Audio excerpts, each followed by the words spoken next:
We are the atmosphere. We are the voice. We are the energy. We are the noise. We are the kingdom. We are the vibe. We are the 12th man at Arrowhead Drive.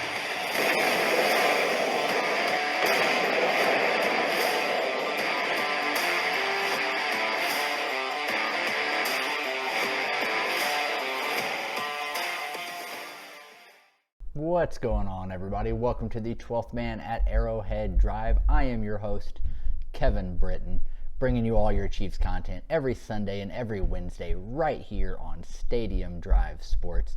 So today we're going to be looking at the changes that have occurred and comparing this current roster or expected roster to last year's roster. We'll look at the defensive side, the offensive side, and then we'll kind of grade it out. Have we gotten better? Have we gotten worse? Or have we simply maintained? So we will do all of that right after this.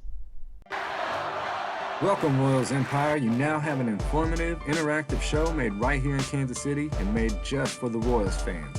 Hosted by me, Sean Barr. Let me take you down the Royal way as you indulge yourself with some great Royals coverage along with coverage around the league. Plus a variety of fun segments. Might even learn a thing or two. Even for the avid fan. Come join me. This is the Royal Way, only here on Stadium Drive Sports. All right, guys. So as I mentioned, we are going to talk defense, offense, and then overall. And we are going to start by looking at the defensive side of things. So let's go ahead and hop right into it here today. So starting on the defensive side of the ball, several spots that haven't changed and several spots that have. So let's just start by going across the defensive line first. So last year, if we look after the trade occurred for Ingram, our starting defensive line was Ingram, Jones, Reed, and Clark. That now likely will be Karlaftis instead of Ingram, still Jones, and Noddy instead of Reed. Still Clark on the other side. At the linebacker position, we have Gay and Bolton right back where they belong, same spots they were last year, and we are replacing Hitchens with Leo Chanel. At the cornerback spot, still got Sneed, still got Fenton. Now Fenton will be in competition, likely with Lonnie Johnson Jr. for that spot, but we did lose Ward to the Niners in free agency, but he is replaced by Trent McDuffie. And then at the safety spot, obviously the big loss that we've been talking about all off season. The Honey Badger is no longer here, so he is being replaced by his former, I don't know if they were teammates per se, but his former replacement essentially in Houston with Justin Reed now coming over to Kansas City. And then we still have Juan Thornhill. Now when we go into some of our sub packages, two changes that would be occurring, and then a third that I didn't list that I will talk about. So previously we had Dan Sorensen playing the Dan Sorensen role, if you will, but he is being replaced by Brian Cook. And then Mike Hughes no longer here, being replaced by Lonnie Johnson Jr. Again, the Johnson Jr. and Fenton interchange them at 3 and 4 at this point until we get into training camp and we start to see how that shakes out. Now, the one that I don't have listed on here is the departure of Ben Neiman. I didn't list this specifically because we could change the way we're playing it, and it could be one of the three guys we have starting that is actually on the field during those times. But if not, we do have Jermaine Carter Jr., and then also Mike Rose, undrafted free agent, that I expect to make this team. And I think he would be the most likely if we have a fourth linebacker that fills the Neiman role. I think that Mike Rose is the most likely candidate for that. So those are our defensive changes this year versus last year. Now, I'm not listing every single spot. I'm listing the ones that get any legitimate playing time. And we're going to do the same thing right now by looking at the changes that will be happening on the offensive side of the ball as well. So only a couple of changes really occurring. The offensive line still intact, all 5 of them. Now, Niang, we have to see what's going on health-wise. He may not be ready for the start of the year. Does he end up getting beat out for that spot? We do have Wiley that could fill in, and then we did draft Canard as well. So We could potentially be seeing a change from Niang to Canard, but not ready to pull the trigger on that just yet. We still have Mahomes at quarterback, Burton at fullback, Clyde Edwards-Helaire at running back.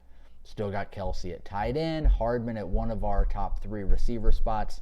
But we did obviously lose Tyreek Hill, the biggest impact loss from this team, being replaced by Juju Smith-Schuster. And then we also lost Pringle, I think kind of a underrated guy that did some good things for us last year. So we have him being replaced by Marquez Valdez-Scantling.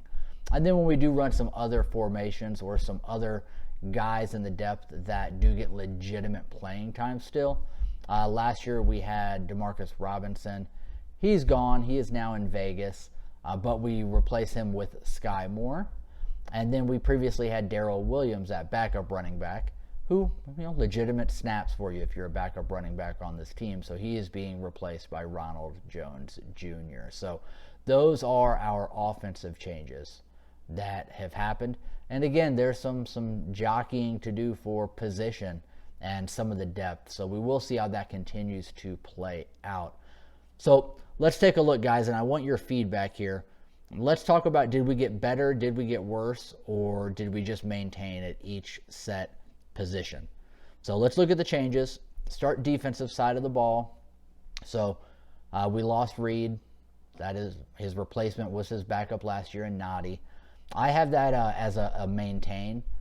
I think they have different skill sets. Noddy is much better against the run, whereas Reed is slightly better against the pass. So I think they're different skill sets, kind of even them out. I don't know that we got better or worse. We just got a different type of player now in the starting position. We moved from Ingram, who could be back. I think he would be more of a rotational piece. If he is back, we did tender him, so I expect him back. But in the starting lineup, I think he is replaced by George Karlaftis. And I think Karlaftis' just overall youth and explosion is an upgrade from Ingram. I don't think it's a huge upgrade right off the bat, veteran versus rookie. But Karlaftis does have a very high motor. So I think we have a slight increase there. Hitchens to Chanel, I think this is a big upgrade. Although Hitchens, older, was slightly better in pass coverage than I expect Chanel to be right out of the gate. But Chanel just overall is just a much better athlete than Hitchens. So I do think that is a significant upgrade. Neiman to Carter Jr., or as I mentioned, could be Mike Rose. I won't pencil that in just yet, but it's something I'm definitely keeping my eye on. I think either way we go, I think it is a slight increase. I don't think it's a huge deal, but a slight increase for the Chiefs. Kind of the same thing for Ward versus now being replaced by McDuffie. I think if we look back on this 3 years down the road, I think it's a big upgrade. But right off the bat, Ward being, this past year was his 4th year, McDuffie coming into his rookie year, obviously. I think we're looking at a very slight increase with rookie McDuffie versus 4th year Charvarius Ward. Hughes versus Lonnie Johnson Jr. Hughes was abysmal last year with the exception of 2 or 3 games that he played well in. I think Lonnie Johnson Jr. is just an overall much better player. So I do think that is a good increase for us, as well as Cook over Sorensen. Yes, the Chiefs liked Sorensen for him being able to, recognize plays and have an understanding. But again, he, as I've mentioned before, just did not have the athleticism and the speed for his body to work as quickly as his mind did.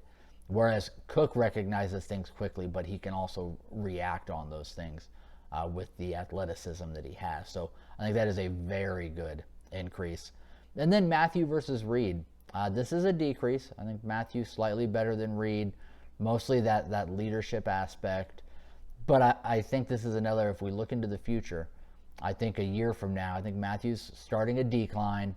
I think Reed is still getting better. So I think these are going to even themselves out very quickly.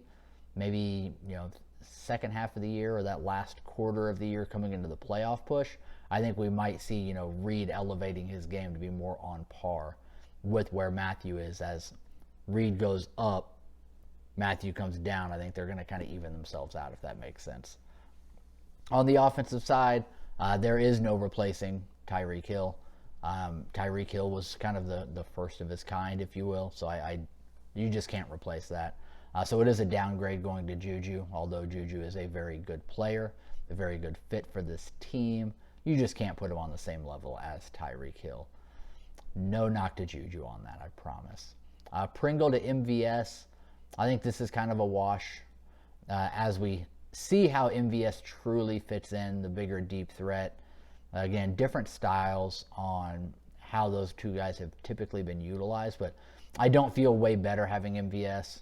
I don't feel way worse having MVS, so that one's kind of a wash for me. I do think Sky Moore versus Robinson might be the biggest increase on this one. Moore is much more explosive and reliable at the receiver position than Demarcus Robinson. And then the wild card, Justin Ross, coming in and essentially kind of taking Kemp's roster spot with Kemp being gone. Again, way different players. Kemp was a special teams guy, didn't do a whole lot on the offensive side of things, whereas Ross, if healthy, could be a dynamic wide receiver. But he could also, kind of be a shell of himself when the season gets here. And I think either way, I think Ross is a slight upgrade to Kemp, but he has the potential of being just head and shoulders, like blowing him out of the water, like not even in the conversation, with Ross being that much better than Kemp, night and day. Williams to Rojo, a wash for me. I liked Darrell. Darrell, he wasn't dynamic, but you could rely on him for sure. And I think Rojo holds those same characteristics. Not super dynamic, not extremely fast, not extremely powerful, but good at everything that he does. So that one's a wash for me. And I have Canard versus Long, because Long was on this roster, and what he was kind of set to do was to kind of be that backup guard, backup tackle, and kind of be a versatile type of guy. And I think that's what we can look to Canard for. Now, there's a chance Canard comes in and wins out the starting right tackle position, which, huge upgrade from Long at that point. But I didn't want to list in any of the other right tackles because Niang's still here and could be the starter. If Niang can't go, there's a chance Wiley is still the starter. So I couldn't put either one of those guys really and compare them to Canard, because at this point, Canard would be number 3 on the depth chart at the right tackle position, which essentially is where Long was on this depth chart. So that's why I wanted to compare those two. And again, as we continue to go younger, I think we're looking at a big upgrade on Canard versus Long. And, Long wasn't healthy. I get it, but Canard is. So I will take that upgrade. So overall, as we see here, we're increasing in a lot of spots with the new guys. Maintaining on a few and dropping down on just a couple. Just the biggest names and biggest kind of impact guys were the 2 spots where it kind of dropped down. But who could you really expect us to bring in that we would be happier having them than Tyreek Hill? Or that we would be happier having them than Tyrann Mathieu? You know what I mean? So it was kind of inevitable that those 2 spots would be kind of down on the list. But let me know what you guys think. Let me know if I got this right. Let me know if you disagree with any of these. And let me know, do you think the Chiefs are better coming into this season than their roster was last season? Again, just looking at what this looks like on paper. So let me know what you guys think. If you are new to the channel, feel free to subscribe.